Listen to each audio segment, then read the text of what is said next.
And then Laurie comes back from college and he's like, Joe, I want to marry you. And she's like, I can't think about this right now. And then we have that very famous scene where Laurie professes his love. Joe says, I can't marry you. We would be terrible together. And Laurie, the drama. The drama. Laurie's so like good. throwing his hat and like leaning against fences dramatically and crying to this air. And Joe's like, you gotta stop. Yeah. You gotta stop.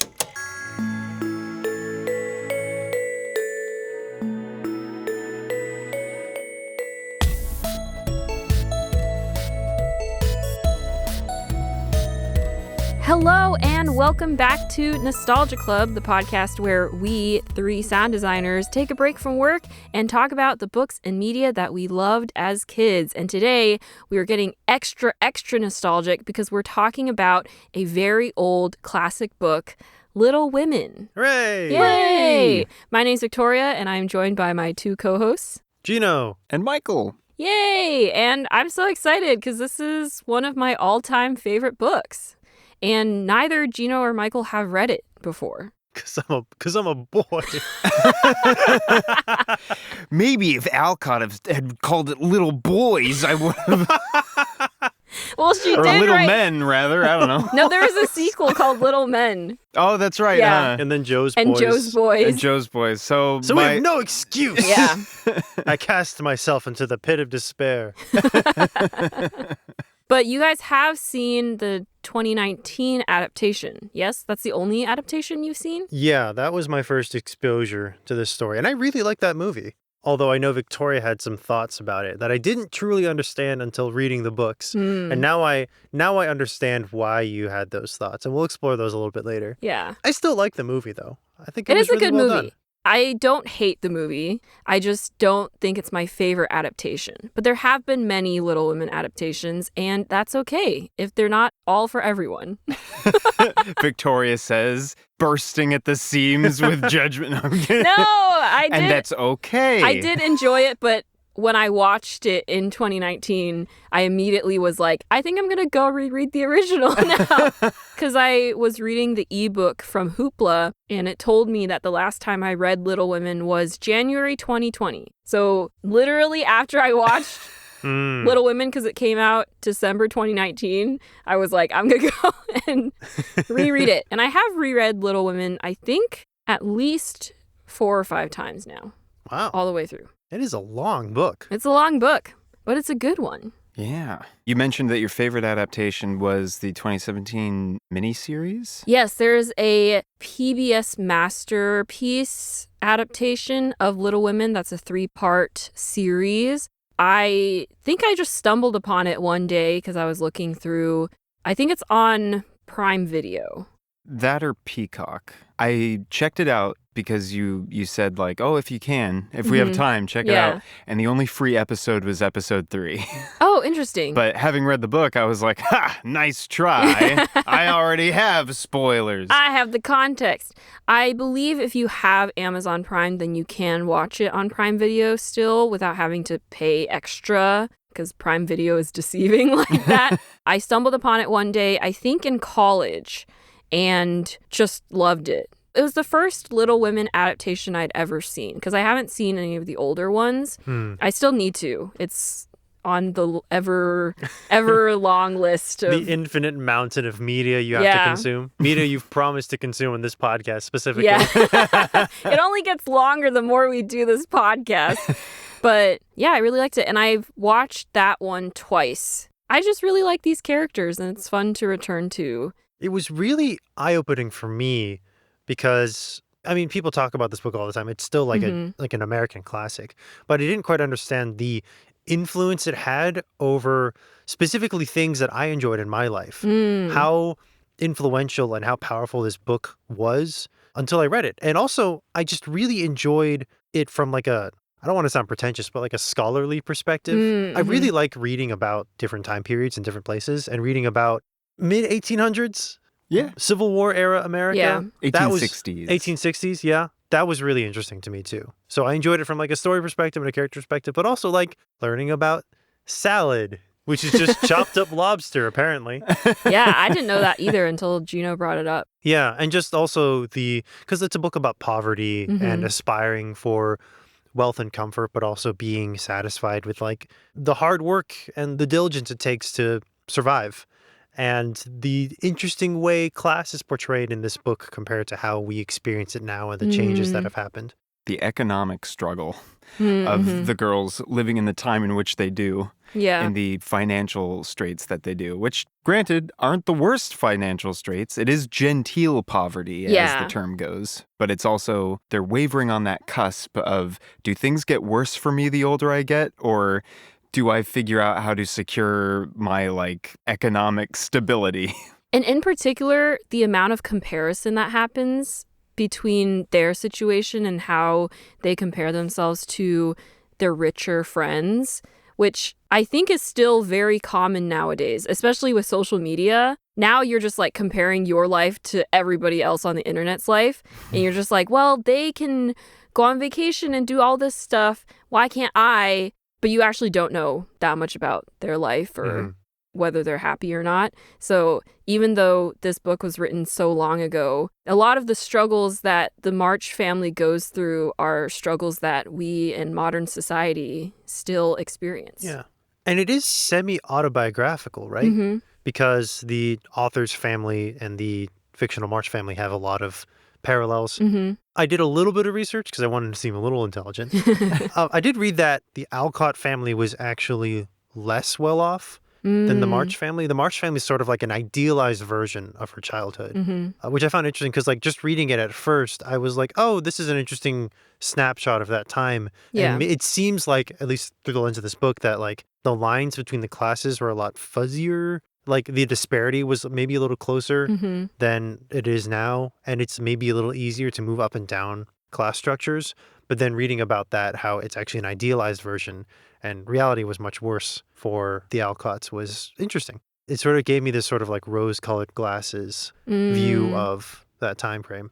I definitely do think that this book is romanticized, whether it's like romanticizing the struggle of being poor just a little bit or whatnot, but knowing about like the author's life and upbringing, I think adds an interesting layer to how you interpret the book. Yeah. It's meant to be relatable, but also idealized. And I don't think that takes away from it. I think it's a really fun read. Yeah. I mean, it kind of makes sense because I think if it was like fully autobiographical, then people might find it kind of depressing. I did read that, for example, one of the changes was that in the book, the father, Mr. March, he's in the army as a chaplain, but in real life, Louisa May Alcott was the one who actually went to join the army as a nurse, but then ended up getting pretty sick and had to go home.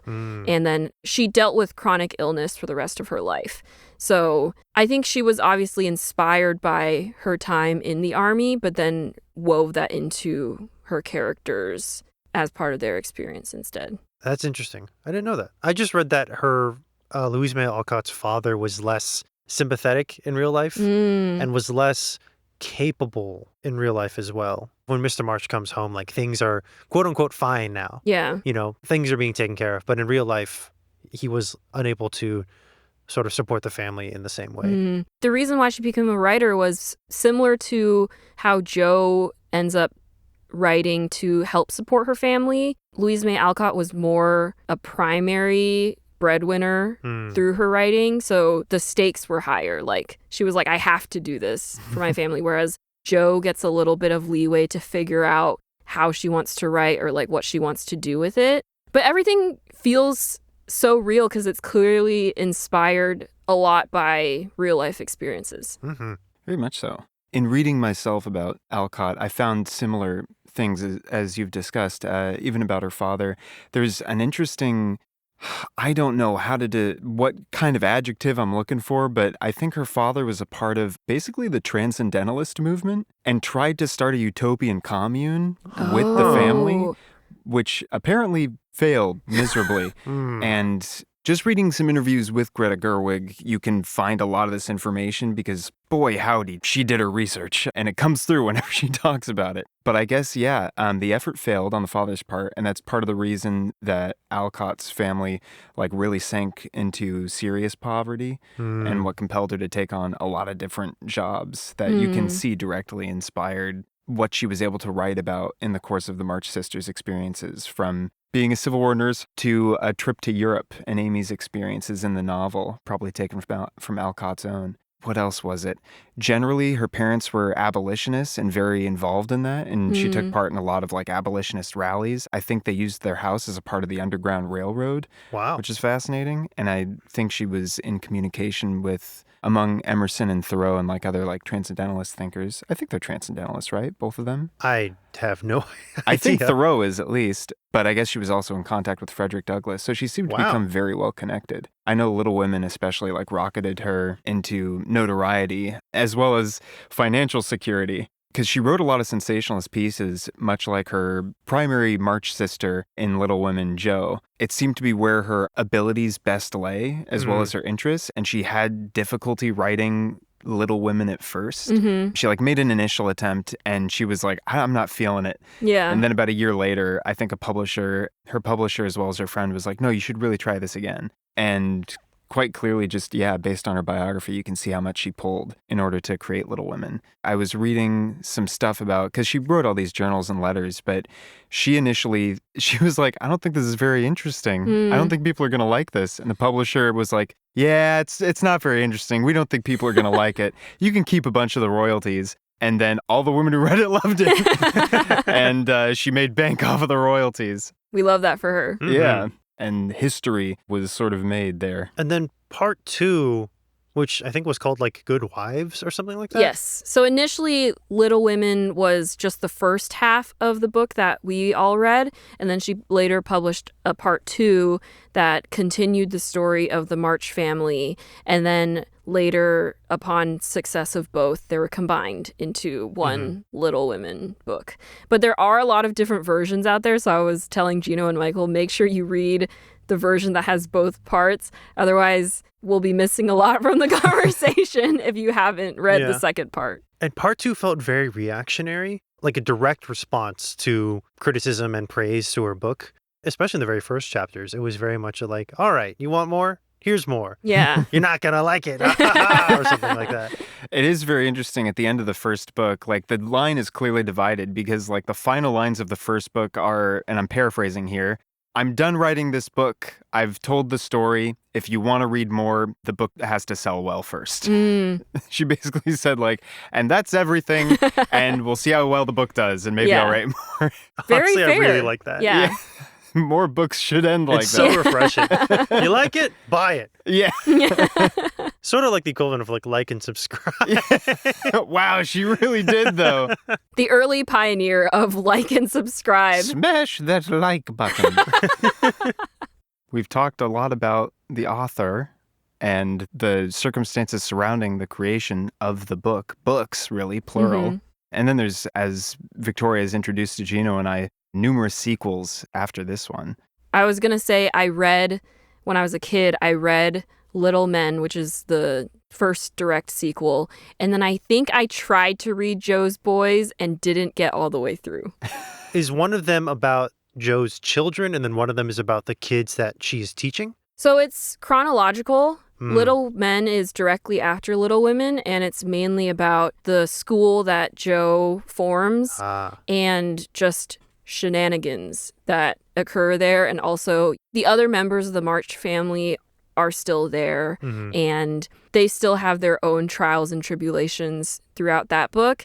I think Jo's Boys is similar. It's just another step along the chronological timeline of here's some of the kids grown up now and what happens to them. I've read some stuff online where people were generally not super happy with how Jo's Boys ended because they felt like some of the kids of the March family, when they grew up and they either got married or didn't, some of them didn't have very satisfactory endings, or they felt like it was wrapped up too quickly. But then other people were saying at the point where she wrote that book, Alcott was pretty sick. And she was just kind of like, I'm just going to finish this and be done with it. So that makes sense. Which is fair. You know?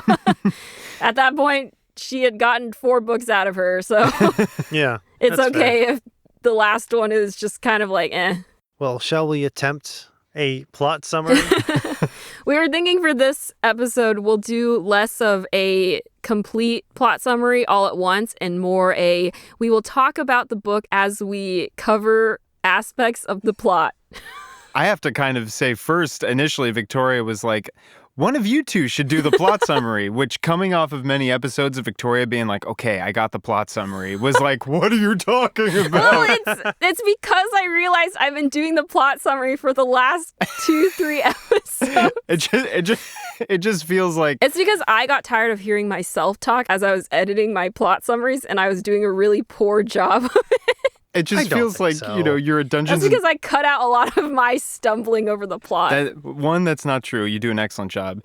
2, the funny part to me was like, we're a Dungeons and Dragons party carving through a dungeon. And it's like, oh no, goblins. And Victoria's like, don't worry, I got this. And then it's like, a monstrous orc. Don't worry, I've got this. And then it's like, ancient eldritch dragon. And Victoria's like, all right, guys, get in there. I've been training you for this moment. No, I'm kidding.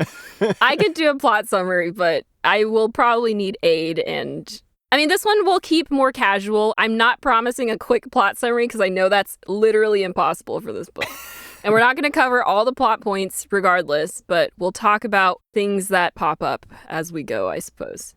So, Little Women is set during the American Civil War, and we are introduced to the 4 March sisters on Christmas Eve, and they live, as we said, in genteel poverty, which means that their family used to be wealthy, but lost property and now lives in relative poverty compared to other family members or people in their social circle, but not as poor as some other characters that we meet. So they still have a home. They even have a housekeeper named Hannah, but they're not financially doing great.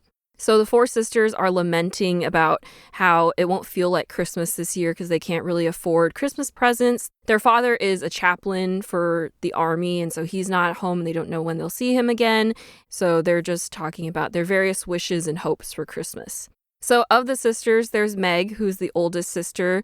She's, I would say, a stereotypical older sister figure. Like, she's very motherly and she takes it upon herself to make sure all the other sisters are proper, and she enjoys being in society and going to parties. But of the sisters, she remembers a time when they had money, and so she's always comparing herself and wishing that she could afford the lovely silks and ribbons and jewelry that her friends have, and that's her main struggle throughout the books, is trying not to compare herself too much and be content with what she has. Then there's Jo, who's the second oldest. Jo is a writer. She's very spirited and tomboyish. She's very directly inspired by Louisa May Alcott herself. Author self-insert. Yeah, literally an author self-insert. She's very opposite to Meg, where she doesn't like to be in society. She enjoys going to parties, but she doesn't like how prim and proper she has to be at them. Then we have Beth. Beth loves piano, she loves her cats, she loves her dolls, and she's very quiet and shy and reserved. She mostly stays at home and helps keep house because she is too anxious to go to school. So her parents have pulled her from school and she does her lessons at home, and she's very content in that for now. And she's covered in death flags. Yeah. Just drowning in them. Every other chapter. There is a line I think in the first chapter when they're introducing the characters, and it compares Beth to a cricket who sits by the hearth, and then you don't even notice that the cricket is there until it's gone. And you're like, oh no. It was very sad. I was like, no. Yeah. It's pretty... Yeah. Yeah. Book doesn't miss many opportunities to be like, don't get attacked. Don't. No. Hey, look out. Yeah. But everyone loves Beth. The last sister is Amy. She's the youngest. She goes through the most character change throughout the books, mainly because you see her from when she's, I think, 12 until she's a grown woman. So you see all the stages of Amy from when she was at school and dealing with bullies and not having pickled limes because that's like the current social currency of her school. I don't get pickled limes. Candied limes, delicious. Like when you like boil lime rinds and then like kind of coat them in sugar.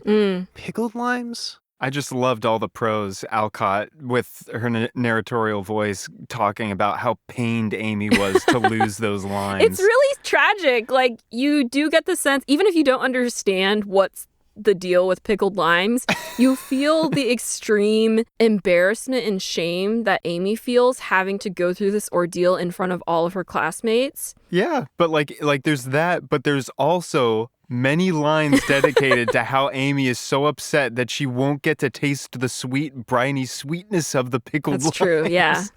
And like has to throw them out one by one out of the window. Sad. I mean, part of it is also because Meg lends her the money, or Meg gives her money to buy pickled limes, and that's a lot of money at the time. So, 25 cents. For us, we're like, that's nothing, but... We're like, uh-oh. Yeah. Well, for context, $100 is able to send two people to basically like a multi-week vacation by the sea or something for only $100. So yeah. When I read that, I was like, oh my God. Yeah, the inflation really hits you when you and read Jo this makes book. like $10 on her like early writings and then like 25 at some point. It's not nothing. It's pretty good. Yeah. I found a recipe for pickled limes. So the author says they're actually not bad. This recipe is purely salt and sour. There's no sugar in it whatsoever. Oh. They were either eaten in conjunction with sweet candy, so you kind of like eat them together. Oh, that's kind of cool. Apparently they go good with like nuts and beer. But they are like a sour, salty snack. There's no sweetness to them. Sour salt. It's like vinegar, garlic, mustard seed, horseradish, cayenne, a lot of salt. Should we make pickled limes? It's sort of like going to a fair and getting one of those like big jumbo pickles. Okay, yeah. Yeah, or like drinking pickle juice. That's sort of like super sour puckery, like, but very satisfying. Yeah. Refreshing. I can see it. Although I would still laugh if I read a more contemporary, like, Little Women descendant, like, say, the Penderwicks. And there was a whole chapter dedicated to how, like, one of the Penderwick sisters just loved pickle juice more than anything. Yeah. Although, honestly, I could sort of see that in the Penderwicks. They're pretty interesting characters. Yeah, I'm trying to think if that happens. Maybe sort of in the third book. I don't remember. We'll talk about that next week. Yeah. On Nostalgia Club. Yeah. Where was I? Okay, so we've introduced the sisters. The girls are waiting for their mother to come home, Mrs. March, or Marmee, as she's often called. And when she comes home, they're very excited for she brings much joy to their small home. And they also resolve that their mother deserves Christmas presents, even if they don't get any. So they decide to take their Christmas allowance and spend it on gifts for her. Mm-hmm. So the next morning, I think it's the next morning, is Christmas. Yeah. And they wake up, they have gifts for Marmee, and it's very joyful. Marmee also has given them all Bibles. She gave them all copies of Dune. It's not stated what the books are, but it's heavily implied, at least in my opinion, that they are Bibles. Yes. Although the fact that it's never clearly stated what they are makes it very funny. It could be anything. Any book you wish. Could be like a book on tax codes or something. I don't think we would call that a very good book. It's important.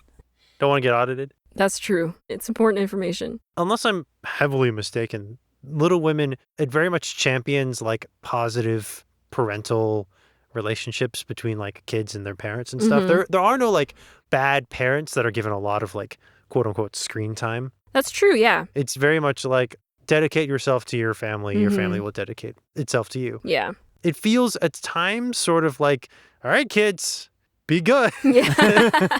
There is a certain amount of moralizing in a number of the chapters. Yeah. Yeah. And it's also self-referential because later Jo is writing stories and she's talking about how like, I think there should be more moralizing in stories. And that feels like Louisa May Alcott going like, hey, if you don't like moralizing, you're wrong. That part, especially when Jo is struggling with her writing career, felt very meta. Very meta. But yes, there is a lot of moral lessons and general, almost preachy messages in this book. Prescriptive. Yeah. Mm. It's not for everyone, but, I actually did find it comforting when I was rereading it because it was a lot of the messages of like, think more about what you have versus what you don't have, I think are just generally good reminders regardless of who you are. Especially in these first few chapters, the early chapters, especially like, oh, when the sister had a problem, but she went at it in a good attitude and everything is okay. Yeah. And you too can have a good attitude. There is something very reassuring about that. Yeah, especially with the distance now, like the book is so, I mean, it's like hundreds of years old. Yeah. And so the distance is there. And so you can sort of take this like idealized, paint by numbers morality and be like, yeah, there's something very like good hearty soup about this. Yeah. In a world of subtext, it's nice to get text now and then. True. So on Christmas morning, the girls come down for breakfast, but then Marmee comes in and she says, listen, there's this family nearby who is absolutely destitute. There's 6 kids living under one roof. There's a new baby and they have absolutely no food. Will you give up your breakfast for them? And so they say, of course we will. And they pack up their breakfast and they take it to this German family, the Hummels, who becomes a regular background character, a regular family that they assist as much as possible. The girls come home, they eat a basic breakfast of milk and bread, but they still have food. So it's like, this is where you start getting the comparison of like, they're poor and they can't afford a lot, but they still have guaranteed food on the table, even if they give away their big fancy Christmas breakfast. But luckily, they have a rich neighbor. And because Hannah tells the servants at the Lawrence house about what the March family did, then Mr. Lawrence, this older gentleman who lives in this mansion and mostly is kind of grumpy, but he has a good heart, he sends over a very nice Christmas dinner for them to enjoy. Then they start talking about how nice he is and that he has a grandson who they've seen from the window a few times, but they have never talked to him, but they really want to get to know him. And luckily, they get a chance to know him because Meg and Joe go to a party a while later. The entirety of the book spans 1 year, so there's a lot of time jumps of just like, this is a few weeks later, or like, this is a month later. Every chapter is usually its own like segment of time, and you're meant to understand that like every new chapter is going to be a time later. There's no like flowing continuity. Yeah. Very episodic in that way. So Meg and Joe, they go to this party, and at the party, Joe, because she's not very comfortable in this social situation, she hides behind a curtain. And behind the curtain is this boy, and he introduces himself as Theodore Lawrence, but everyone calls him Laurie because he doesn't like the name Theodore. And they become really good friends, and Laurie becomes Joe's best friend for the rest of this book, basically. And he's sort of like this like rambunctious prankster, lot like high energy. And he matches Joe's energy well, which is why he immediately puts her at ease because he's not as buttoned up as all the other people at this party. And so she feels like she can comfortably be herself around him. They're like 2 mud kids. Yeah. They're 2 dirt children. And they really vibe. Yeah. Whereas in the movie, it's Timothée Chalamet. And Timothée Chalamet is like obviously still Timothée Chalamet no matter how much dirt you rub on him. He's Louisa May Alcott, which, you know, Louisa May Alcott. It's hard to be a fun-loving mud child when... Yeah, he's Wonka. Yeah, he's Wonka. Yeah. From this point when I met Laurie in the book, I was like, oh, this is what Victoria meant. Yeah, this is my hot take, which is I don't like Timothée Chalamet as Laurie. I don't think he's Laurie at all. And I get it. I think he works in the movie sort of like as its own thing. Like the aesthetic of the movie and like kind of the caliber of the characterizations there. A sort of like suave, mysterious Laurie. Slightly emo, like very like poetic. Yeah. There's a point in the book in which Laurie, in a fit of malaise, is described sort of through Joe's eyes, but also, you know, through the narrator's eyes as like he's approaching an almost Byronic state of like melancholy. And I feel like that's closer to how Chalamet's performance and how Greta Gerwig's adaptation ends up portraying Laurie. Is he's much more Byronic in that way, which I could look up a definition for. I don't have the exact one on hand. It's a fascinating word. It is. It's a more brooding kind of, like the 2017 adaptation of Little Women with Maya Hawke as Joe did an excellent job. And I forget the actor's name for Laurie, but he's more... I think it's Joseph Howard King. I'll take your word for it. He plays Prince Eric in the new Little Mermaid adaptation, the live action one. Yeah. Okay. Well, he does a great job. And the Laurie he portrays is like dressed up in the right finery, given that he comes from wealth. But he's also still impassioned and like wears his heart on his sleeve. Yeah. And has a certain naivete about him, but it's like I'm going to take the world by storm naivete. Whereas Timothée Chalamet, you're not seeing him with like the silken sort of scarf and like the buttoned up, shirt and all this stuff that he wears because it's his station, but he's still ambitious and rambunctious despite it. Timothée Chalamet is like in the slim pair of pants with like the buttoned, loosely drawstrung, like long, the Renaissance shirt, the Renaissance fair blouse-like shirt that it just kind of hangs off him, and he's got that brooding countenance. That's what makes me say he's a more Byronic take on Laurie. The definition is alluringly dark, mysterious, and moody. Yeah. So book Laurie, a lot more sunny. 2019 Laurie, a lot more brooding, mysterious. You ever thought about philosophy as opposed to let's throw rocks at birds? Yeah. So we meet Laurie, and then from there, I won't get into all the details of everything that the girls get up to because we have a lot of episodes of various trials that the girls go through, whether that's just the girls at school are mean or Beth's dying! Yeah, Beth. Yeah, I'll jump to the next major plot point, which is the girls get a telegram that their father is ill. And so Marmee rushes to Washington to take care of him. And the girls are left on their own for the first time in, I think, ever.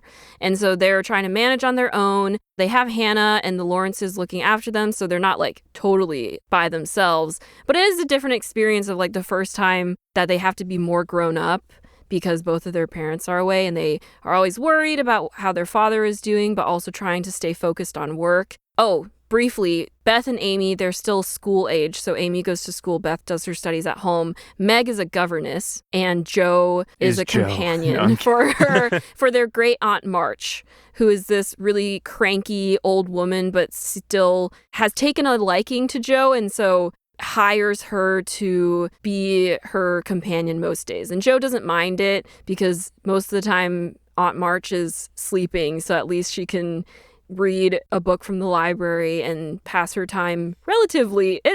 As far as jobs go, it's not too bad, But Aunt March is particularly demeaning to their family because she's wealthier. They don't like to ask her for money, and even when they have to, she's always like, she's got something to say about it. And so... But she really does care. She does care, yes, but she has a hard time of showing it kindly. Yeah.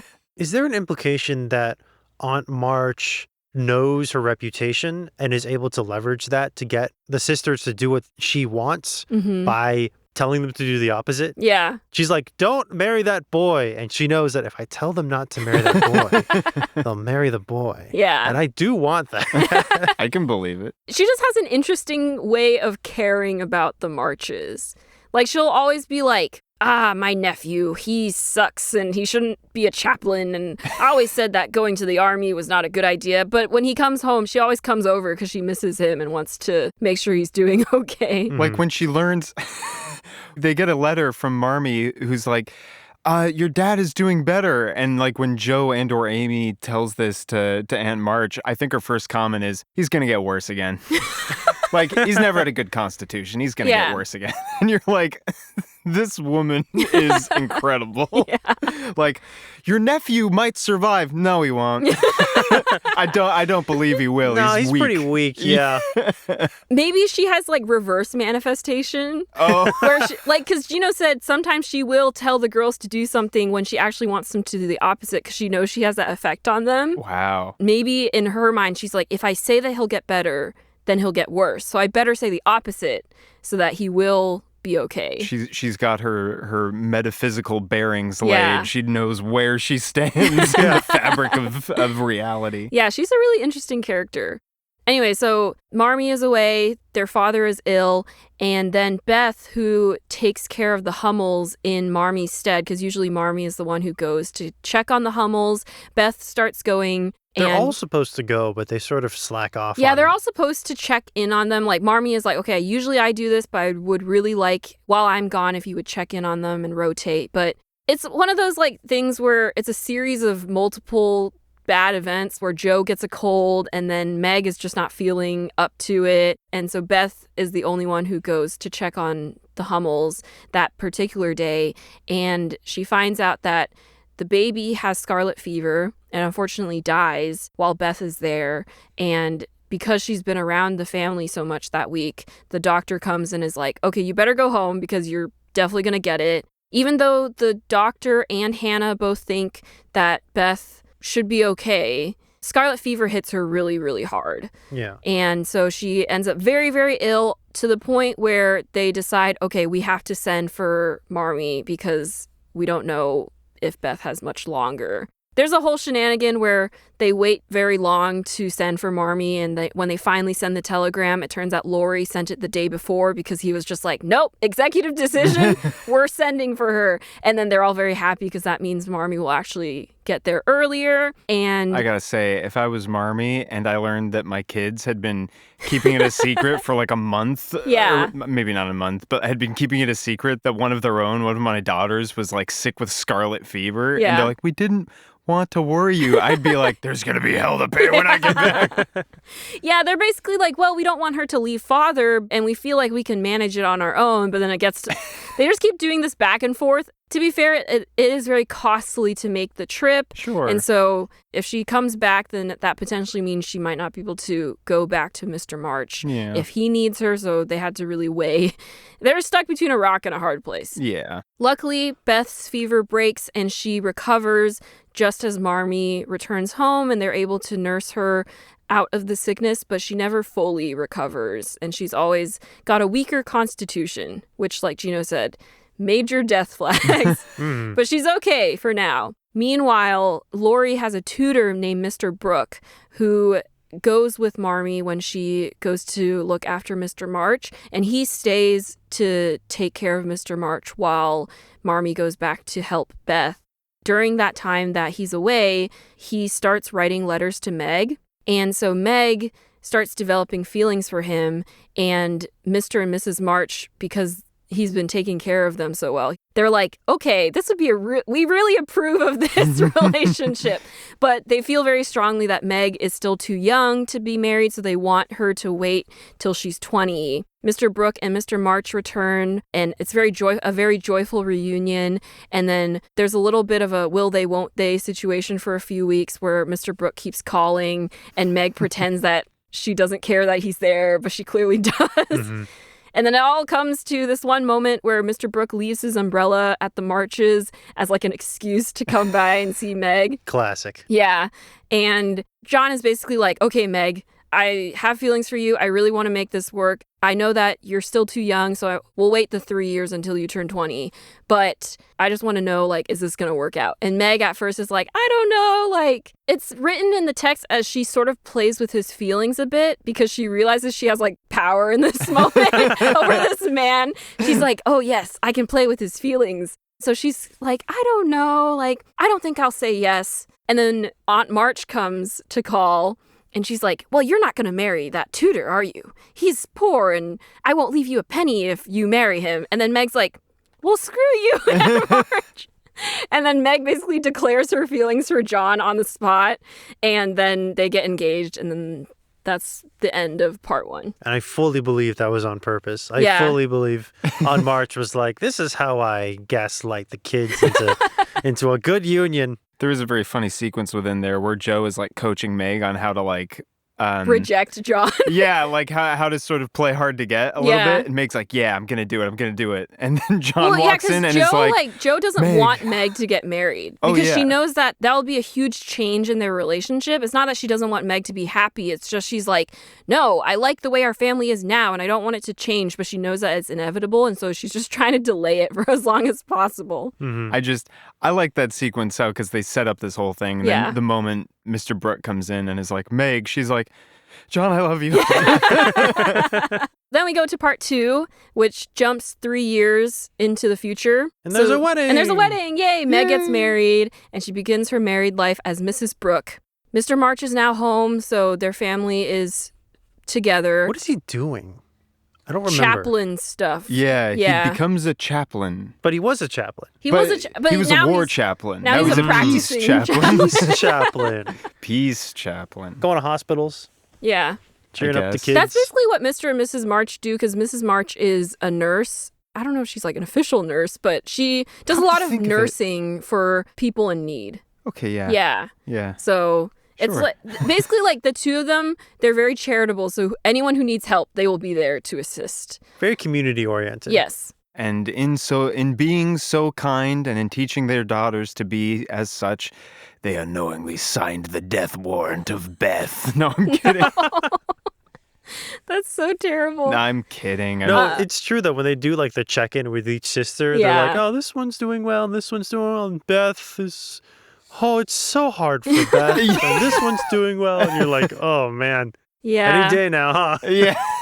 We start part 2 with on a hopeful note, but a slightly somber note as well. Anytime we mention Beth, because like I said, she never recovered her strength. So Beth, book 1, or the first half rather, she's out there with the March sisters, and she has her own personality, and she's shy but also like impassioned she about has a certain great things. arc where she ventures into the Lawrence's estate to play the piano, and she Yeah. develops a really great friendship with Mr. Lawrence, and it's one of my favorite parts of her character. But then in book 2, She spends the entire time sitting at her window looking wistfully at the birds. yeah, And like looking at the kids going to school and being like, "Oh, they look cold. I'll knit them a little pair of mittens and drop it out the window so they won't be cold. Oh, the birds can just go anywhere, can't they?" A single tear. A single tear. Poor That's- Beth. Yeah, that's like all of Beth's mentions. it's so sad. I love Beth though. I think Beth is my favorite character. Yeah. Yeah. Mm. Anyways, after Meg gets married, then it's again another series of anecdotes of Meg's married life and some of her early arguments and trials being married, as happens when you get married and you start living with your partner. Jo is like writing, she's doing her writing thing. Laurie's off to college. And Laurie's off to being college. a guy. Yeah. A guy in college. Meanwhile, you start getting very strong hints that Laurie likes Jo and she knows it, but she's trying really, really hard to pretend that she doesn't know it. Like, Laurie will say, "It's really nice spending time together and we should do this more often." And Jo's like, "I don't have time for you right now. I am very busy. Goodbye." she like slams the door in his face. And this feels really unprecedented, especially for the time, right? Like these two characters who are so clearly like designed for each other in the first book and the second Yeah. book, just like ripping them apart. Maybe. It definitely defies conventional romance tropes. Yeah. Because Laurie is the classic boy next door character.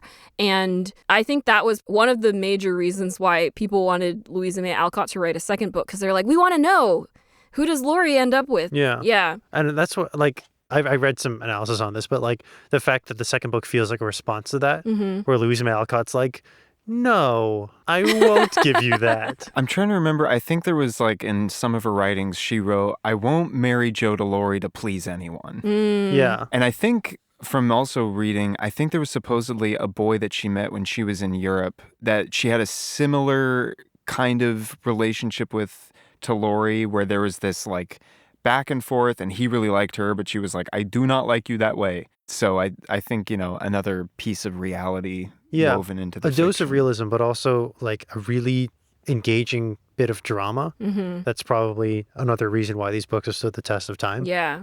Because Jo and Laurie continue this will they, won't they for a good amount of the book. Because Laurie goes to college and Jo accidentally hints to Laurie that, or she gives him a thread of hope. Because she gets in her head that she thinks Beth likes Laurie. And so she's like, I'm going to shape Laurie up so that he's deserving of Beth.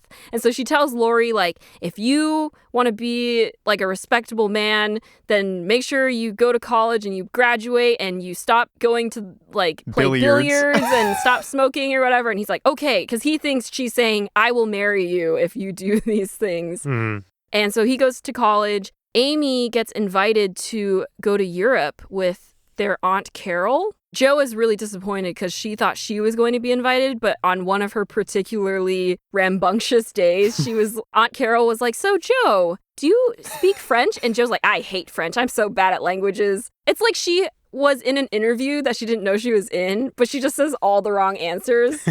I do like how the 2017 adaptation plays that scene specifically of the piece that I saw, because in that scene, it's Joe like specifically making a mockery of the whole question and answer process. Yeah. In the book, it feels very much like she's just speaking earnestly, like not realizing. In the adaptation, it's like she's trying to get under the skin of this hoity-toity person. Like, do you speak very many languages? And she's like, no, I don't really like languages.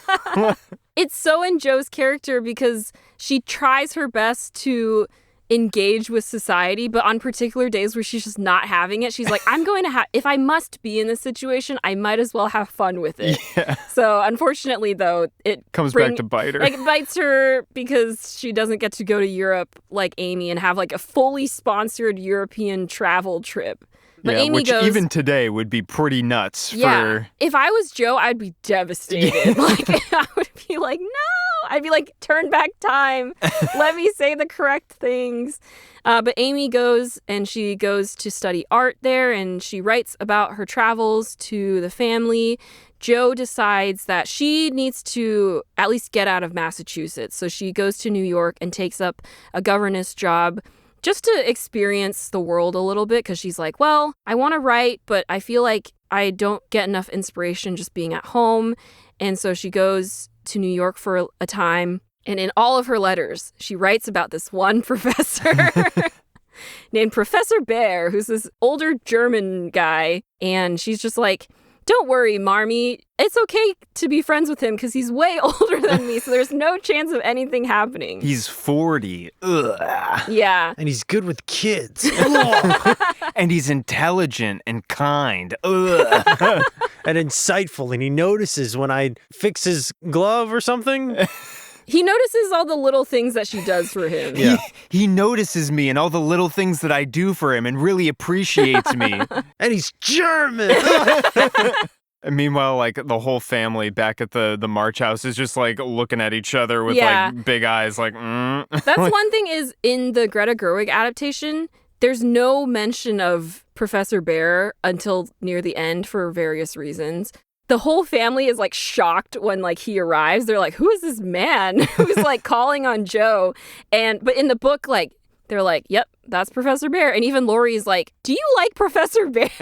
Laurie is not happy. Laurie is not having it. So anyways, Joe returns because she wants to take Beth on a trip. She saved up this money from writing, and she's like, I'm going to take Beth to the mountains. But Beth says, I don't want to go that far from home. So she takes her to the seaside. And while they're there, Joe has already noticed these signs, but it's confirmed for her that Beth is dying. Yeah. And she's come to accept that. When she's looking forlornly out the window, she knows that she's not doing well and that she is dying, but she hasn't come to accept it.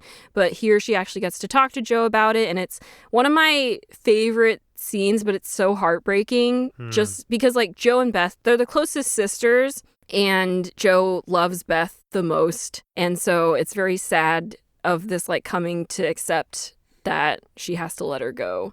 And then she goes back home. Laurie comes back from college.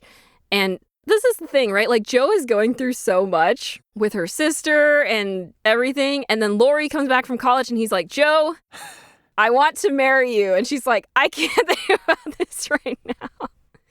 And then we have that very famous scene where Laurie professes his love. Joe says, I can't marry you. We would be terrible together. And Laurie, the drama. The drama. Laurie's so like good. throwing his hat and like leaning against fences dramatically and crying to this air. And Joe's like, you gotta stop. Yeah. You gotta stop. And when Joe says something like, however, or except, he'll like whip around like super excited. Yeah. Like, are you about to say that you actually love me? Yeah.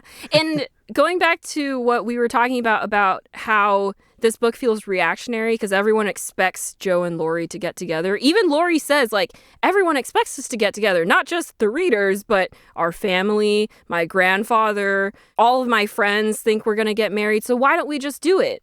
And that to me is exactly why Joe and Laurie can't be together. Mm-hmm. Because it's such a misunderstanding of who Joe is that she would be willing to do something just because it's expected of her. Because, okay, so when I was younger, I was very much like a Joe and Laurie should be together. Why don't they get together? I don't understand. And then as I got older and read the book multiple times, that's when I understood better why Joe and Laurie aren't suited for each other. But then at that point, I still didn't understand like who Laurie eventually ends up with. And then now I've like started coming around to it. But that's the evolution of my journey with like the relationships in this book. Anyway, so Laurie, brokenhearted, goes to Europe to travel with his grandfather. And meanwhile, Joe stays home and she's just kind of like, that happened, but at least we talked about it and I don't have to worry about it anymore. While Laurie is in Europe, he runs into Amy and they start hanging out. Amy notices that Laurie is not himself. Like he's returned to some of his less ideal personality traits, which is like, he's like going through stuff. So he's Timothy Chalamet. He's Timothy all over the place. He's brooding and he's moody and he's wasting away his days. And so Amy is like, Laurie, get yourself together. And she gives him this whole lecture about how he's wasting his time and his talents and he needs to be better. And Laurie's like, okay, Amy, thanks for the wake-up call.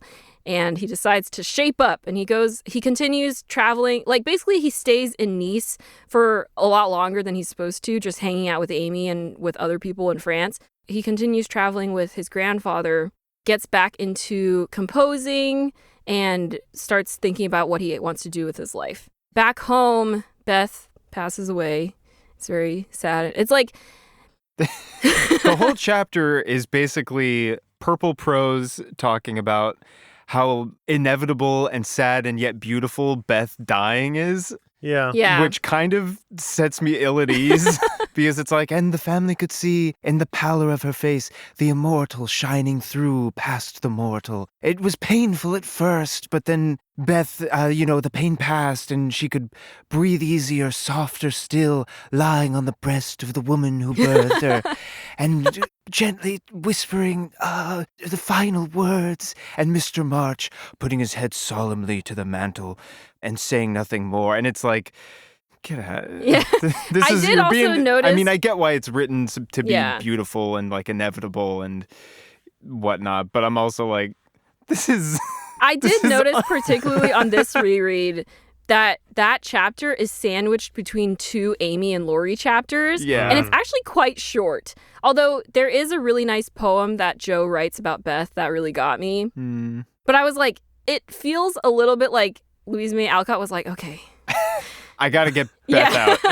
Because for me, like, the goodbye to Beth is more that scene on the seashore where Joe is talking to her, where you actually start making peace with the idea that Beth will no longer be here. And then so when it actually does happen, it's more of just like these are Beth's last days. This is how it happened. But every time I watch it in adaptations, I sob my eyes out.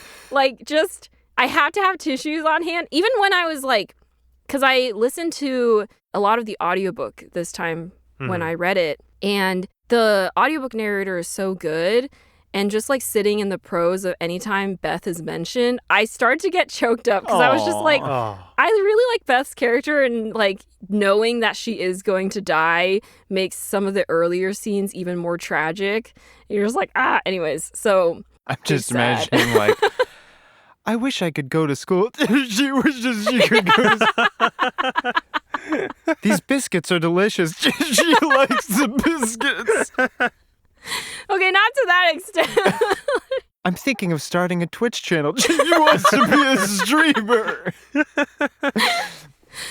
Sorry. No, it's just like, I just get really sad about it. No, it's very sad. And you were right very much about the 2017 version. Because here's the thing. Even though I said I only saw the third episode, the third episode is the second half of Little Women. Yeah. But you're right, exactly. Because you said they focus a lot more on the Joe and Beth dynamic. And they do. And it's really, I do love how specifically in that adaptation, the 2017 one, it feels a little more tactile. And when you see Beth like sick and wasting away and Joe's there with her and they're like lying in bed and, you know, Beth is up, you know, sick and Joe's trying to take care of her and she doesn't know what to do or how to help her. And you're like, oh man. Yeah. Like like, I can totally understand how Beth gets lost in the text a lot more, because every chapter is mainly like, this is what Joe's doing, or here's what Amy's doing, here's what Meg is doing. And Beth, because she no longer gets those anecdotes, she just fades into the background. Yeah. And she just mentioned, like, Joe's taking care of Beth. But, like, you don't actually, like, feel the weight of what that's like. But in the adaptation, and that one, in the 2017 one in particular, you feel it so much more, because they brought a lot more attention to particularly Joe's taking care of Beth in those final months. So Beth passes away. The following chapter was one that I appreciated a lot more on this reread. So we go back to Amy in Europe. She's decided that she's probably going to marry Fred Vaughn, who's just this other guy that we've seen a couple times. He's like rich. He's rich. He's nice enough, right? Like, she writes... Nice and rich. She writes to Marmee and she's like, if he asks me, I will say yes. Because even though I don't love him, I don't think that's particularly important. I do want to be comfortable and I want to be able to provide for my family. And I did read something that recontextualized it a bit for me too, which is that even though Amy is the youngest sibling, a lot of the responsibility ends up falling on her, because Meg gets married. So she marries for love, but not for money. Joe is being Joe and she doesn't want to get married, and who knows if she will or who she will marry. Beth is ill and then later passes away. So Amy's like, it's on me, you know? Like, she feels a lot of the responsibility, especially like in her time that she spends with Aunt March and her friends, and then like Aunt Carol in Europe. I think she starts realizing, like, even though my family says money is not as important as being loved and having a loving family around you, which I am very fortunate to have, it's still important. Yeah. And so she puts on herself to marry rich. It's almost like her version of the Joe and Laurie, like, expected marriage. Like, this is what she's expected to do, and she's just kind of falling in. And then Laurie is like the alternative version, just like how Bear is like the alternative version for Joe. Yeah, and it's expected of Amy in a different way than it is for Joe and Laurie to get married. Instead of like through the tropes of the story and the characters, it's like society expects. Yeah, right. So Amy has resigned herself to marry Fred, but then she receives word that Beth is very ill and she probably won't be able to make it back in time to see her. Laurie also receives the same letter around the same time and immediately drops everything to go see Amy, because he knows that she will have no one to help her grieve. And there's this really great line where Amy is waiting for Laurie, but she doesn't actually know if he's going to show up or not. She's just kind of like, I think he will, because I kind of asked him to, and he knows that I want him to be here, but he's not written to me to be like, I'm coming, you know? And so she's waiting for him, and when he shows up, there's a really great line where it says that he sees her in a way that no one else has ever seen her, which is a moment where she is showing how much she is grieving and how vulnerable those emotions are. And they comfort each other, and through a series of other times spent together, Laurie realizes that he has fallen in love with Amy. Amy realizes similarly. She's also turned down Fred because he did return, and she decided, no, actually, something in me is saying that it's not right to marry you. Laurie proposes to Amy in a very sweet way where he's like, should we row this boat together forever? And she's like, yes, I think we should. It's very, like, metaphorical. Yeah. They get engaged. Yay! Then we cut back to the Marches. Amy writes to her family to say, Laurie and I are engaged. And at first, Mrs. March is like, how do we tell Joe? Or they're like, not sure how she feels about it. But Joe is actually very happy for Amy and for Laurie. And she's like, she's always wanted Laurie to be part of the family. She just didn't know, like, who he was going to marry. And so she's very happy for them. I mean, Joe mentioned, like, in an earlier chapter, like, oh, well, like, if Laurie can't marry me, Laurie might as well get with one of my sisters. Yeah. Because she's like, now things don't have to change as much. Yeah. We get to keep Laurie. And his insurmountable wealth. Yeah, Joe's whole arc is just desperately trying to hold on to childhood and the way that things were, but realizing that time is slipping away and her reconciling with that. Mm-hmm. Especially like in these last few chapters where Meg is married and has kids. Amy and Laurie get married. Beth is gone, and she's just kind of by herself. Before, she was distracting herself a bit by taking care of Beth, but now she doesn't even have that. So she's like, I feel kind of lonely, which is very valid. Yeah. Like, she's been through a lot. Amy and Laurie come back. It turns out they eloped, so they're already married. And everyone's celebrating, and Joe's just sitting there like, there are a lot of couples around me. And who should come knocking but Professor Bear? And then Professor Bear shows up, and he gets along very well with the family, and it turns out he has some business in Massachusetts or in the city. And so there's like a month or so that passes where he comes to visit the Marches pretty much every night. And then he and Joe spend a lot of time together just walking and talking. And then there's a day where he doesn't come to call for 3 days, and she's like, did he leave without saying goodbye? And she's like very mad about it. But she goes to run errands, and then she runs into him, and she's like, I thought you left. And he's like, I wouldn't leave without saying goodbye, but I am planning to leave. And it turns out he got this job offer out west that he plans to take. And Joe is like very sad about it, but she also doesn't feel like she can ask him to stay. They basically almost make it all the way home, and then Joe just breaks down crying. She's like, I can't take it anymore. And Professor Bear's like, why are you crying? And she's like, I don't want you to go. And he's like, okay, I was waiting for you to ask me not to go. It's like very dramatic, in the rain, under the umbrella. Yeah. Iconic. I think the chapter is literally called Under the It Umbrella. is, yeah. Yeah. But it's not as dramatic as it happens in the 2019 version. Oh, yeah. But that version Yeah. completely recontextualizes and reuses that Yeah. scene for a different purpose. Yeah. So it's meant to be over-dramatized in the movie. Because it's the 2019 version, if I'm remembering correctly, that's in the narrative. Joe is bringing her book to the publisher, and the publisher is like, the heroine of your book has to like get married or die. Yeah.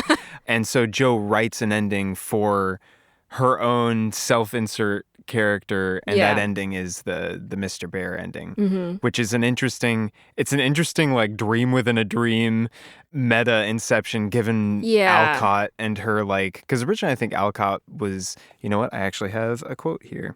I was trying to pull up different pieces of her writings. This is from an article on the University of Georgia Press. Writing to a friend in early 1869, Alcott remarked that, quote, Joe should have remained a literary spinster, but so many enthusiastic young ladies wrote to me clamorously demanding that she should marry Laurie, or somebody, that I didn't dare to refuse, and out of perversity went and made a funny match for her. I expect vials of wrath to be poured out upon my head, but rather enjoy the prospect. Spite. Yeah, I mean, we talked about this a little bit before the podcast, but I think this is one of the most controversial parts of the ending that a lot of people don't like, which is why I think Greta Gerwig decided to put this spin on it. But I don't really love how she did it either. So I'm kind of like stuck in this in-between where I'm like, okay, I get it, but they romanticized it so differently in the movie that it kind of took away from the reason why Alcott had Joe marry Professor Bear. There's if you skim just the Wikipedia for Little Women and you go to like reception and all that, or one of those sections, there's a literary critic or analyst who talks about at least one of the inspirations for the character of Mr. Bear marrying Alcott's self-insert character is that Alcott had like an affinity or respect for German culture, and then certain sort of older gentleman thinkers like Emerson and Thoreau or whatever, and just sort of created this Mr. Bear character. Just like, I like this. Yeah. My character will like this too. Yeah. And I kind of bounced back and forth on this of how much I liked or didn't like it. But I mean, it's a testament to Alcott's writing, as well as to the 2017 version where it features more heavily, that there is something like Joe and Mr. Bear work. Yeah. The book works very, very hard to make Mr. Bear likable right from the get-go. Yeah. Just like dumping positive traits on him left and right. And so you can't help but go like, yeah. There's like nothing you can complain about him for, there's basically. not a single like flaw. So like you can't even, there's like no argument to be made. You're just like, yeah, he's great. He does like challenge Joe in numerous areas, like, because there is a whole thing, and it does leave me with a certain like uncertain taste in my mouth when he sort of gets her to like, because she's writing sensation pieces to make money, and certainly in the 2017 version, even then it's like Mr. Bear's like, the children shouldn't be reading this, and Joe's like, I write this stuff to pay for my sick sister so I can take her to the beach, and he's like, oh. Yeah. In the book, it's less distinct like that. In the book, Jo, I don't know how much she sticks up for herself in that regard or how contrite Mr. Bear is, but it does get Jo to basically Stop writing sensation pieces. Yeah. and kind of, for Alcott's context, she likes that. She likes the sensation pieces. She's like, here we go, baby. Yeah. I keep seeing this quote, blood and thunder. So I imagine she's like, yeah, blood and thunder. But for Jo, it's different. For Jo, it's a way to make money, and she does get taken with it and like it. But when Mr. Bear does basically say, like, I don't think this is good, or people should be reading this, for Jo, He says that he doesn't think it's good, like, morally, Yeah. specifically. Yeah. and it does prompt Jo to basically, like, take a step, like, because Jo is like, do. And she thinks deeply, but it does prompt her to, like, take a step back and think to herself, like, is this what I want to write? And it says she I forget the phrase, but she does stop writing for a bit. And I think in like a later book, I read that she writes a book. Jo, like, begins writing again. She writes Little Women, essentially, which is, it casts a more positive light then on that turn in a way. I mean, nevertheless, I still feel a little like, man, don't shame the girl. Yeah. Yeah. From my perspective, without any context about Alcott in this particular venue, like the whole 2 books is very moralizing. It's very like, this is what is right, this is what is wrong. Yeah. And so the lead up to any time Jo writes a sensational piece is always like, oh, like the temptation, here we go. Like Jo's doing a bad thing. And so in the context of the world of the book and the morality of the book, it feels like the book saying like, oh, like Mr. Bear is doing a good thing here by helping Jo see this. In the wider context of like a person with a job, maybe it's a little more questionable. Yeah. So, it depends on what level you take it at, I think. You're right, though. That's a good perspective, I think, on it. For me, I was trying to interpret it less of like, I was trying not to like apply too much of like a modern lens on that particular moment. And I was trying to take it within the context of Jo's character and more as like Jo should be proud and like the things that she writes. So if she's writing something that she doesn't particularly like and is ashamed to put her name on, even though she is making money and that is important, maybe that's not what she should be doing. Yeah. Regardless of what you're doing, like Alcott clearly enjoyed writing sensation pieces. So I don't think this is like Alcott saying, yeah, I didn't like writing those. It's more of like Jo should write those because she likes writing them and not because she feels obligated to in order to sell books. Yeah. That makes sense. But yeah, like Mr. Bear, whether you like him or not, they end up getting married. Aunt March passes away and leaves Jo Plumfield, which is her estate. At first, Laurie is like, okay, so you're going to sell it, right? And Jo's like, I'm not going to sell it. And he's like, what are you talking about? It's like, you have to take care of it. You don't have money to maintain this estate. And Jo's like, nope, I'm going to start a school for boys and it's going to be great. And the school fees will pay for the maintenance and I don't know, we'll have them tend to the gardens. It wraps it up and the whole family gathers 5 years after Jo gets married. It's Marmie's birthday, so everyone's getting together to celebrate. Amy has a kid that she and Laurie named Beth, which is sweet. But then it's like, this was a very sickly child. And I was like, no! Yeah, that part I was like, not again. Jo also has 2 boys of her own, and they all gather together. And I do like this last scene because it calls back to the very first scene of Little Women very nicely, where it ends with them all giving gifts to Marmee, which is how the book began. And I think that was like a nice button on She deserves the it. 2 parts. Yeah, she really deserves it. Yeah. How do you feel about Jo's character at the very end? Because throughout the whole book, she's very like, at least for the time, like against the grain, independent, like I'm going to do my own thing. I'm going to make my own money. I'm going to go where I want. I'm going to deny Laurie the honor of being my husband. Yeah. And then at the end, she's going on this like writer track and then she switches tracks last second. She's like, no, I'm going to become a teacher. I'm going to settle down. Does it feel like her character sort of like conforms suddenly to you guys? Or does it feel like, no, this is a natural progression of who Jo is? I think some people might say that she totally conforms because she gets married. Mm-hmm. But I wouldn't say she conforms just because she got married. Like, for me, it made sense why she decided to get married in the end. Mm-hmm. But then her deciding to start a school, that felt within her character, and that still felt pretty unconventional. I don't know. It's like, I was telling Michael this, but it's tricky for me to manage my thoughts and feelings about the ending because I read it when I was really young for the first time. And so back then, I just accepted it. I was like, okay. Like, of course. I didn't like that she didn't end up with Laurie, but then I was like, okay, she ends up with Professor Bear. And I didn't really think about whether it was conventional or unconventional or like whether it was within Joe's character or not. I just accepted it. Was the character of Joe, like, in the mind of you as a child, was she old enough that she was just kind of generally like an older person? Yeah, like, I must have read it when I was like, was the age difference between Joe and Mr. Bear like less of an issue to you? I didn't even like think about that, really. Yeah. I was like, okay, he's 40, cool. You read like, oh, he's 40. My parents are like 40. That's the age of marriage. All right, yeah, that works. Yeah, like, I really didn't give much thought to like the age gap or whether I thought Joe should have gotten married or not. I was just kind of like, okay, that happened. I do think if I had read Little Women for the first time, like now, I would probably have more opinions about, like, I don't think Joe should have gotten married. But because I read it so long ago, the nostalgia and, like, the knowledge of the characters, especially because I read Little Men and part of Joe's Boys, it's hard for me to say, like, I don't think Joe should have ended up with Mr. Bear when I read the books where, like, they're happily married and, like, running a school and all the shenanigans that happen in those. Mm-hmm. I don't know. Still thinking about it. For me, because it's my first time reading the book, and also I think this opinion is heavily influenced by the movie because that's my only other context. Yeah. And I do really like the Greta Gerwig movie, is that it does feel like this is Alcott compromising at the end. She's like, I know Joe has to marry someone.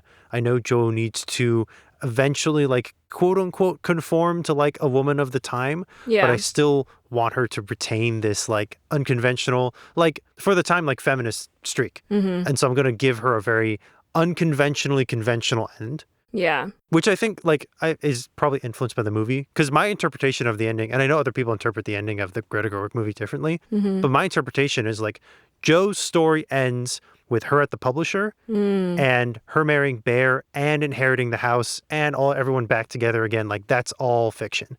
Yeah. And her story ends with her walking out. And I know some people interpret like her inheriting the house like as the true ending also as well. Yeah. So for me, like reading the book, I'm like, everything past a certain point feels like a compromise, and not a terrible compromise, because then you get all the sequels and whatnot.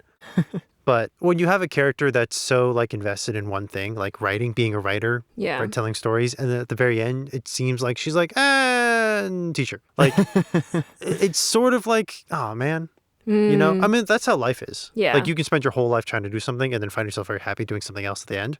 But, you know, for a story, you're kind of like, oh man, oh rats. Yeah. Joe's not writing anymore. Yeah. I guess It helps me to know that she does pick it back up eventually. I think, for me, her starting a school does not mean she stops writing.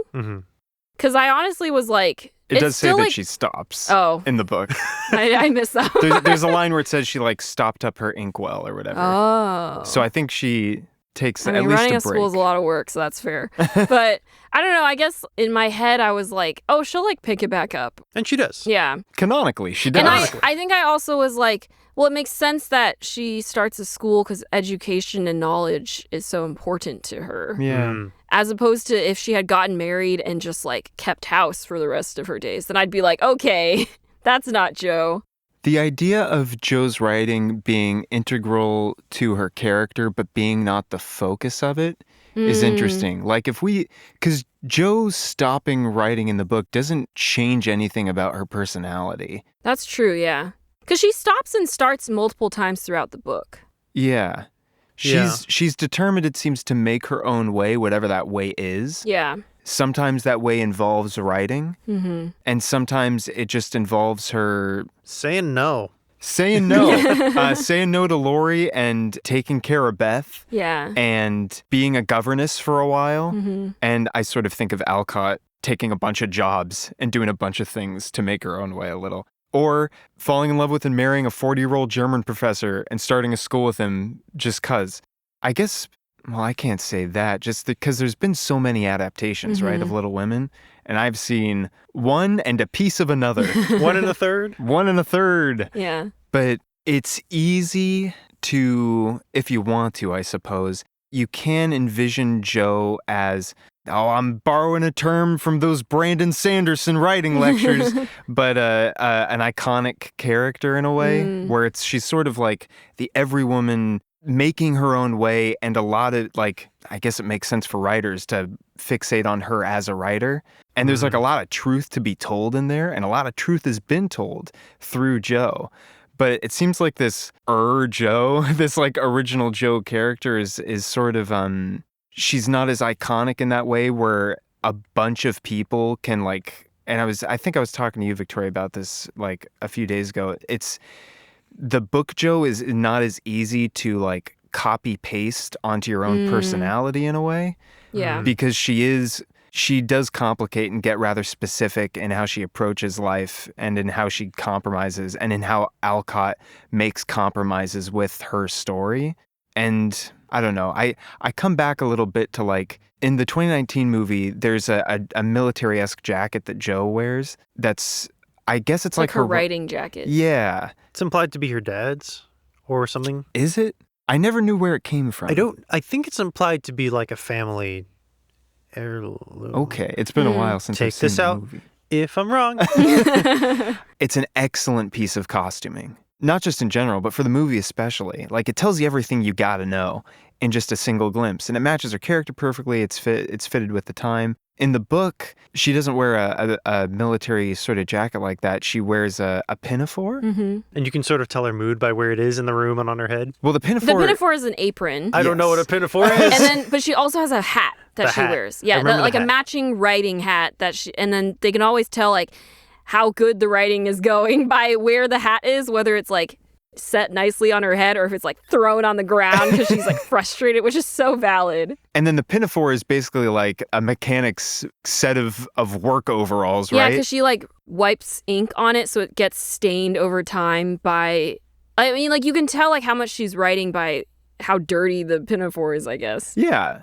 And that's like, I like that character detail because it's messy and it's practical, but there's also still personality to it. But it doesn't it's not necessarily going to read as well, I think, in Greta Gerwig's still very excellent, in my opinion, but Greta Gerwig's specific adaptation of Little Women, like the military jacket works better.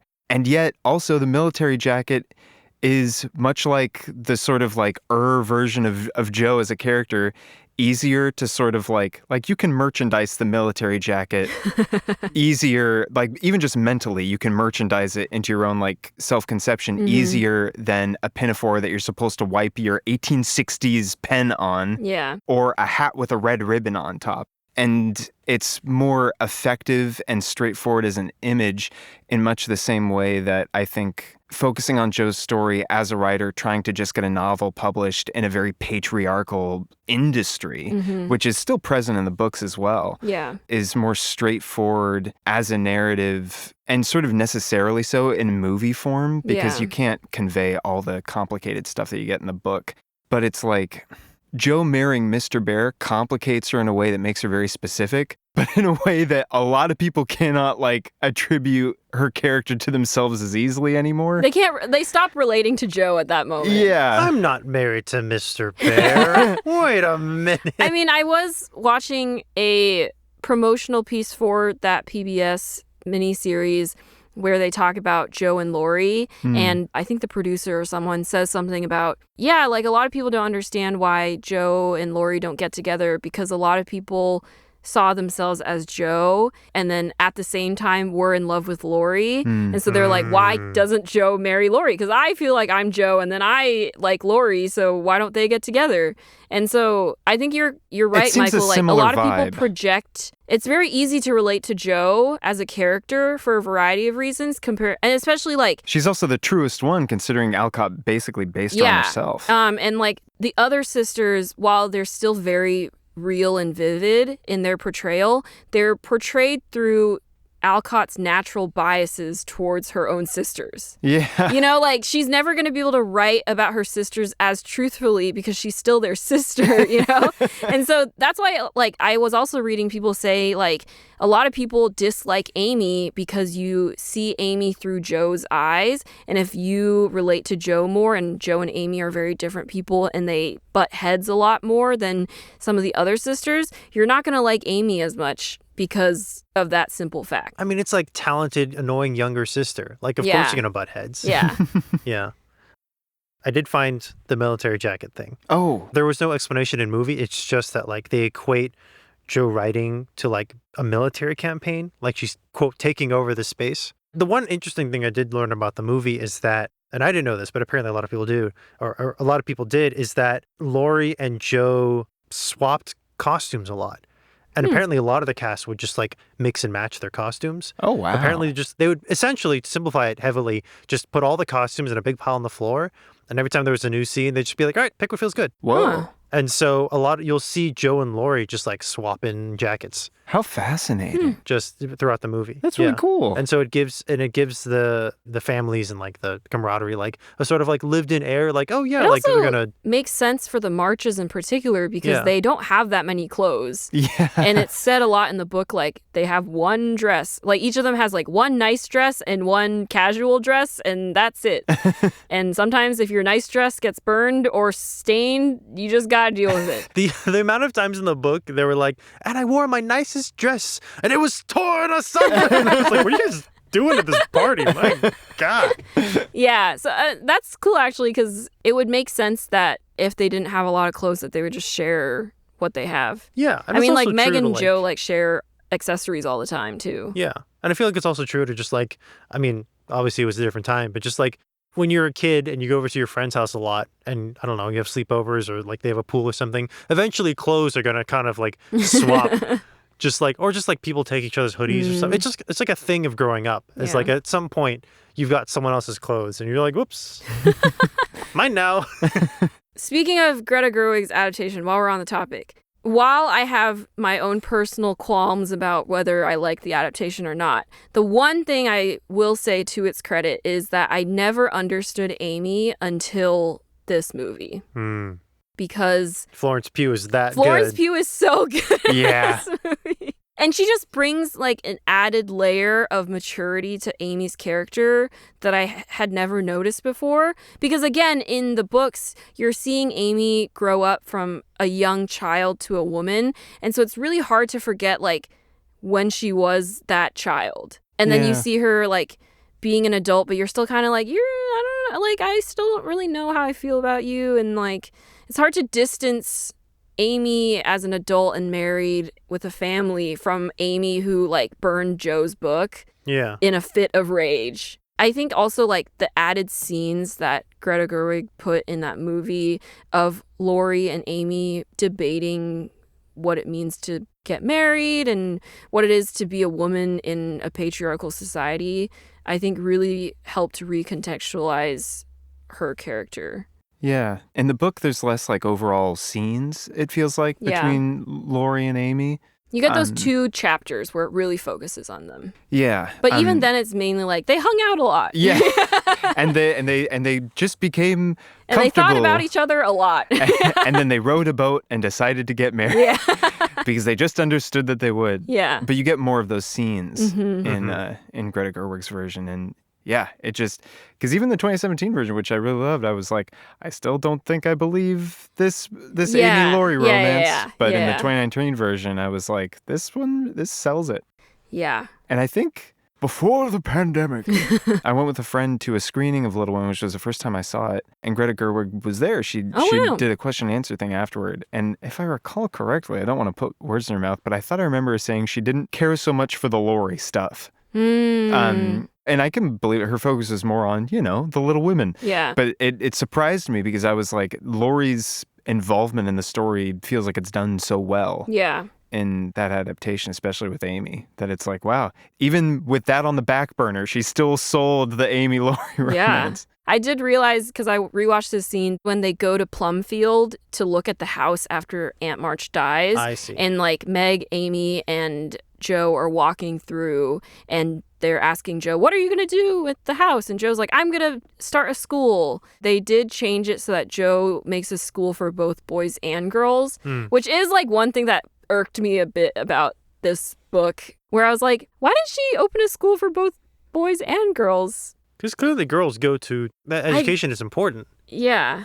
Yeah. I don't know. That was like the one weird thing where I was like, I feel like Joe could have made like a co-ed school, but she's just like, nope, boys. Boys only. Boys club. No girls allowed. I did like, though, that she was like, I've got experience like wrangling boys and making them into fine gentlemen. Look at Laurie.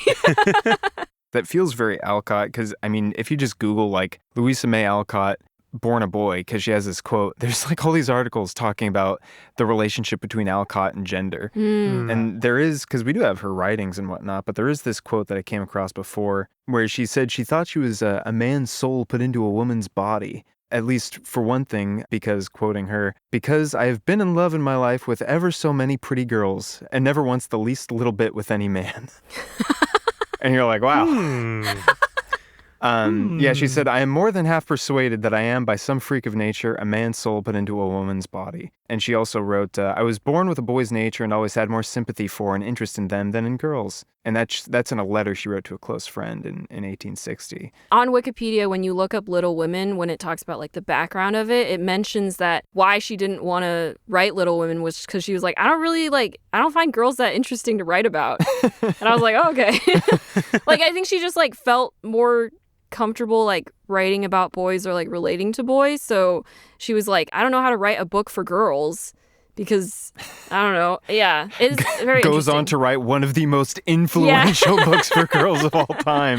Yeah, I mean, some of that does come through in Little Women because Joe does refer to herself like, I'm your man, or like, I'll be the son, or I'll be the man of the family now that father's gone. And so some of that does peek through. She does also take all the male parts in the plays they do when they're kids. Although later when she meets Mr. Bear, then she decides to masquerade as a female character. So it's sort of like her switching that part of herself. Yeah. I don't know. This is where it sort of gets muddy between like separating like the author from the character. Yeah. Where it's like, okay, like the author had a complicated relationship with her gender and sexuality, but then Joe is her, but also not her. So it's like, Joe is in part a product. Yeah. Like the literary Joe is in part of a thing that she was writing to sell. Yeah. Yeah. And also, what's the word? Like when two things are opposites. Like foils? Like diametrically opposed. Yeah, like two parts of Joe that are diametrically opposed. That seems a big word. Yes, contrary? Yeah. Like, yes, she's a product to sell, but Joe is also like an idealized, it feels like to me at least, an idealized version of Louisa May Alcott, and also like a what I am supposed to be version of Louisa May Alcott. Like, this is what I wish I could be, but also at the same time, this is what I'm supposed to be. Yeah. That's you see those two sides sort of fighting with each other, and then I think at the end, the I'm supposed to be wins. Sure. Added something about moralizing. Yeah, I mean, it's really hard because obviously we're approaching this from a modern context now, and so... Yeah, I didn't know her at all.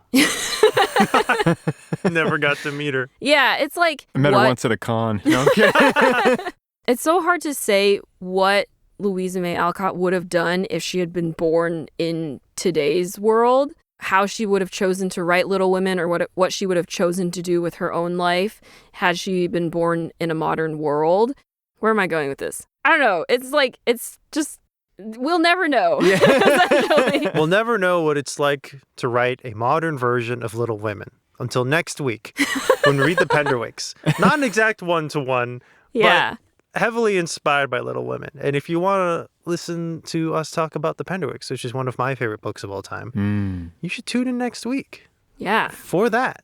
I'm excited. I will say, whatever the case, because goodness knows we've taken part in what seems to have been a over century-long conversation regarding Little Women now. Whatever the questions and answers and controversies that result from trying to understand or dissect or determine the good, the bad, and the curious about Little Women, it's, I'm sure, part of the reason why it spawned so many adaptations. Even just looking at the Mr. Bear ending, I can easily see some person in 1860 whatever or 1870 something being like, oh, it's not what I would have done, but I do have a pen and ink, and lo, fan fiction was born. I was going to say part of my Little Women reading journey was when I was in high school, I think. I read a book called Little Women and Me. It's about this girl named Emily who has this assignment for class where she has to rewrite an ending of like a popular book.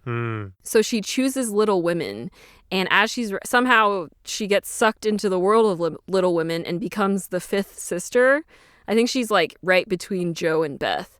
And so she resolves to fix Little Women. She wants Jo and Laurie to get married, and then she wants to save Beth from dying.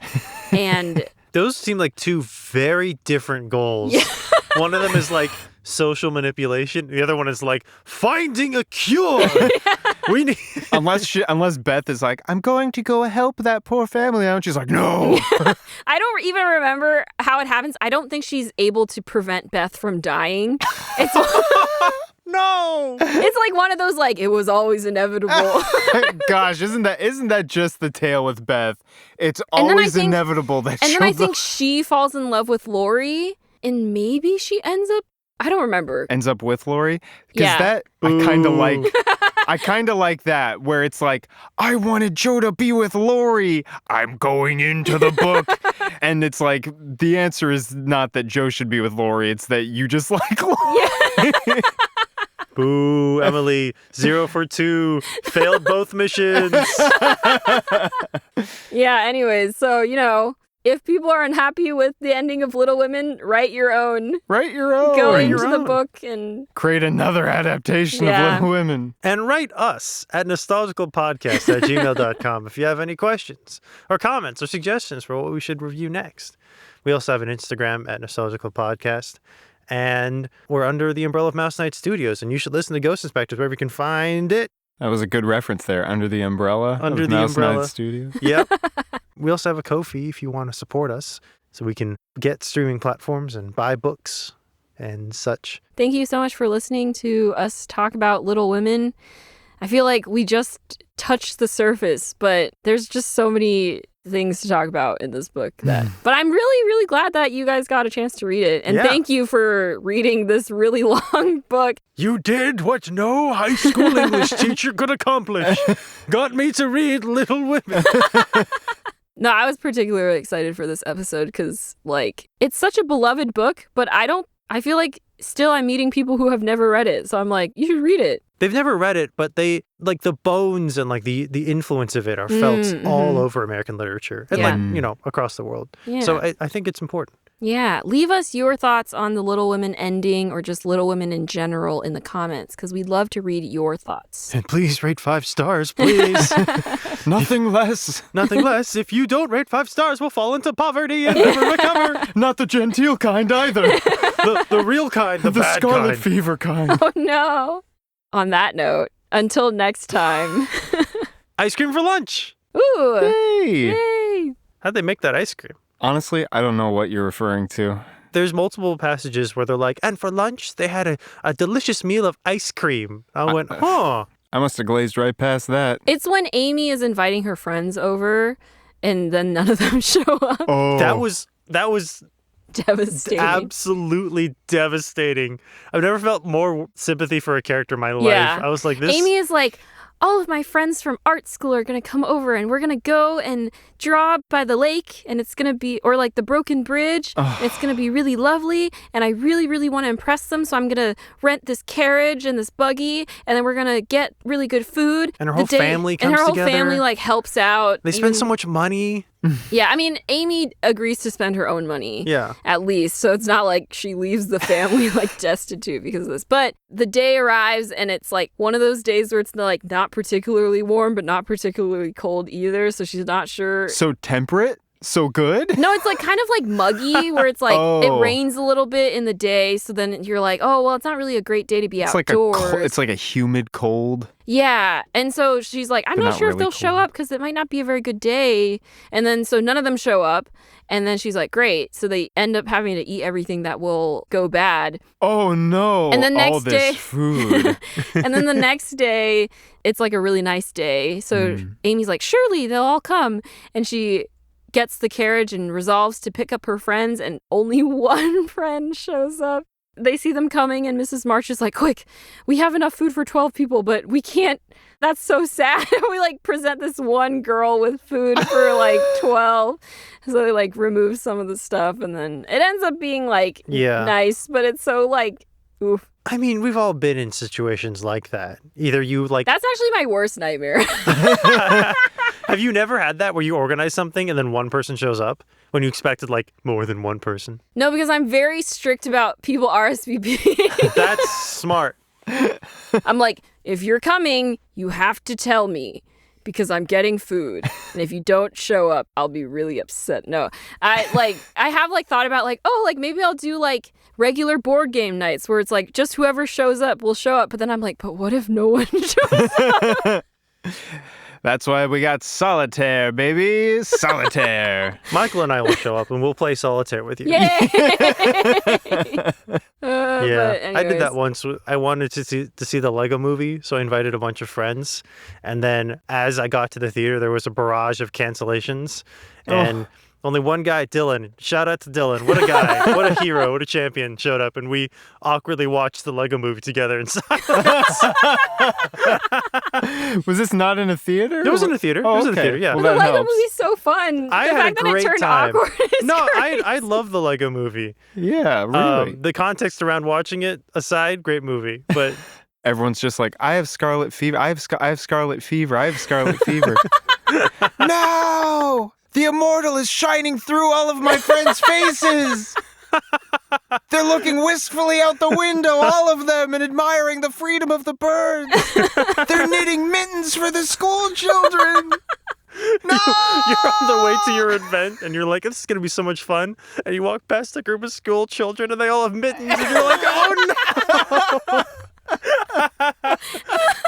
Where did you get those mittens, children? Where did you get the mittens? Oh, they had knit?